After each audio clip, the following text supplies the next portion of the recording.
Guys, today's video about New World is actually a video that I was thinking about making in September. Back then, it was tentatively titled New World. All this has happened before. I wrote the script out, the initial draft, back on September 25th of 2024. And I'm going to be honest, I did not record this video, I did not make this video, I did not refine this video, because I was filled with copium. And for those of you who don't know what copium is internet slang. It's a metaphorical opiate taken in order to cope with loss or disillusionment, often leading to one becoming detached from reality and in denial of their situation. Crypto bros have been huffing copious amounts of copium after yesterday's devastating Bitcoin crash.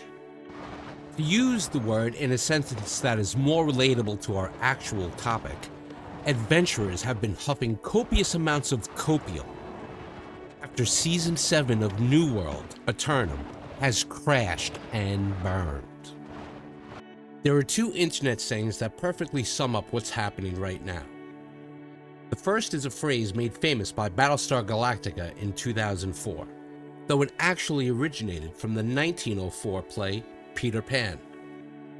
All this has happened before, and it will happen again. New World Aeternum launched strong with impressive day one numbers. But just after 1 month, the player base dropped by about 50%, which was about 2 months earlier than even I expected. And now, just 4 months post-launch, we're already seeing server merges. The pattern is all too familiar. New World Aeternum starts strong, but they can't keep the momentum, and they decline quickly. The only difference this time is that the decline is happening even faster than it did before. It's important to note that these numbers are based solely on PC players via Steam, as neither the console platforms nor AGS have provided official player counts for console. Instead, AGS now reports player population to New World database using vague classifications of low, medium, and high. They are not specifying actual population numbers. Estimates do suggest that the console player base is between 25 to 50% of the PC population. While we don't have exact figures, it's reasonable to assume that console player numbers are following the same downward trend as the rest of the game. So let's break down the server mergers. There are a total of 18 servers being shut down and merged into others. 8 EU servers are merging into 3 EU servers. US East has 6 servers merging into 4. Of particular note, Marama, which was a New World launch server in 2021, is being merged into Valhalla, which is also a New World launch server from 2021, leaving only one remaining legacy server in all of US East. US West has 2 servers being merged into another server, and SA East and AP Southeast each have 1 server that are being merged into one other server. That leaves us with just 10 active servers worldwide, supporting a max capacity of 50,000 concurrent players. None of this includes seasonal servers, but regardless, that is a massive drop from the original 140,000 player capacity that New World Aeternum had at launch. Now, the second phrase that fits into this situation, it's often misattributed to Albert Einstein. The definition of insanity is doing the same thing over and over and expecting a different result. Funny enough, Einstein never actually said this. The earliest record of this phrase comes from Narcotics Anonymous literature from the 1980s.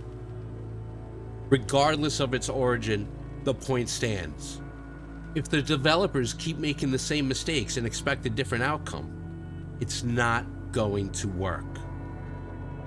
All right, let's talk about New World Season 7. The patch notes for this season, long and detailed. But let's be real. A lot of this is just filler. The real highlight of the season is, in fact, the seasonal PvP server. That's what the spotlight is on. And I know some of you are saying, no one asked for this. Well, let's set the record straight.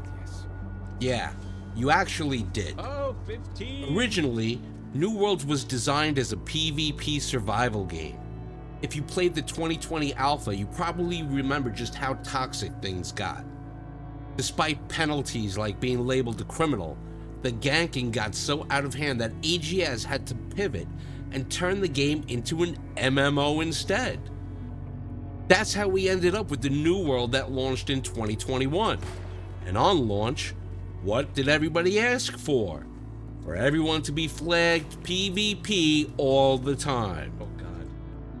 So I gave the PvP seasonal server a shot, and I'll be honest, it wasn't great. Within 2 minutes of hitting level 15, I was ganked while doing my main story quest. And 29 Okay, seconds fine. of me being I figured I'd avoid the chaos and just level through Lumberjack Simulator 2025. But nope, I wasn't even safe chopping trees.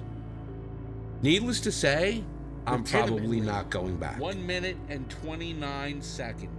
Guys, and let's not forget about the wonderful time when New World had a minor update that removed all the tags from all the servers, allowing players to unflag on the PvP dedicated server, allowing you to transfer legacy characters to the new standard servers, to move gold around, to buy territories on the PvP servers, so on and so forth.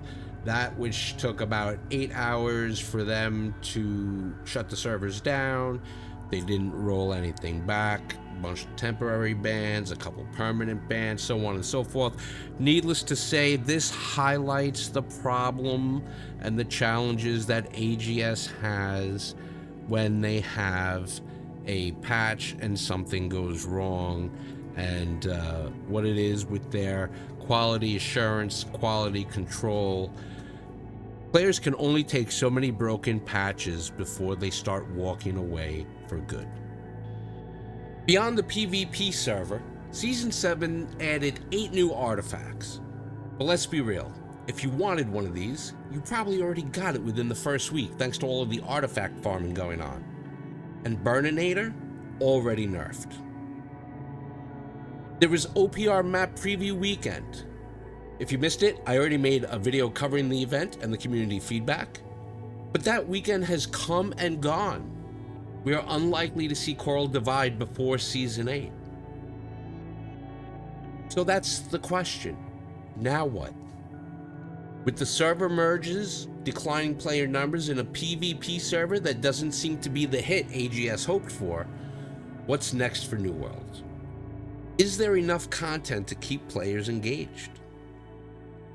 Honestly, I think we're heading into the summertime lull early. Unless AGS announces a content-packed Season 8 soon, if they haven't already, player numbers will continue to decline, even on the merged servers. And for new players, the experience probably won't be great. The ones still playing are the jaded, grizzled veterans, the ones who tell the stories about queuing for 8 hours just to walk encumbered with iron from First Light to Brightwood to smelt Asmodium. Now, if we look at AGS's November roadmap, there are some interesting features listed in the in development section. Most notably, pickup wars, invasion difficulties, Umbrals version 2, cross-character progression, improvement to endgame rewards and systems. All of these need to be in Season 8 if AGS wants to bring players back. Guys, I'm going to be real with you. My prediction is that we will not see significant content until the fall, and it's going to come in the form of a paid expansion, probably dropping in October. I expect that it's going to have a new raid, probably a mutated hive of Gorgons. There's going to be a new zone. We know that there's been something cooking north of Morningdale and south of Brimstone for a while now. I expect a territory system overhaul. I expect invasions to be made into its own instanced mode with matchmaking and to no longer have any real impact on the open world. Right now, the only two things players can do to affect the world are wars and invasions. And that's a far cry from the original vision of New World, the MMO. For me, the best part of this game has always been progressing my character while impacting the world around me. But as AGS continues to strip away player agency, well, it's going to be a tough sell for all the veterans. Look, my homies Ferp, Deruzo, and the rest of Galactica used to say, the day Ave isn't playing New World is the day New World is cooked. Well, let's just say that while I'll still be playing, my time in New World is about to be drastically reduced. Unless they give me something I actually want to do. What about you? Are you going to continue playing New World? How do you feel about the content drought? Drop your thoughts in the comments, and if you enjoyed this breakdown, don't forget to like, subscribe, and hit that bell so you don't miss what's next. Thanks for watching. Good luck, have fun, kill 'em all.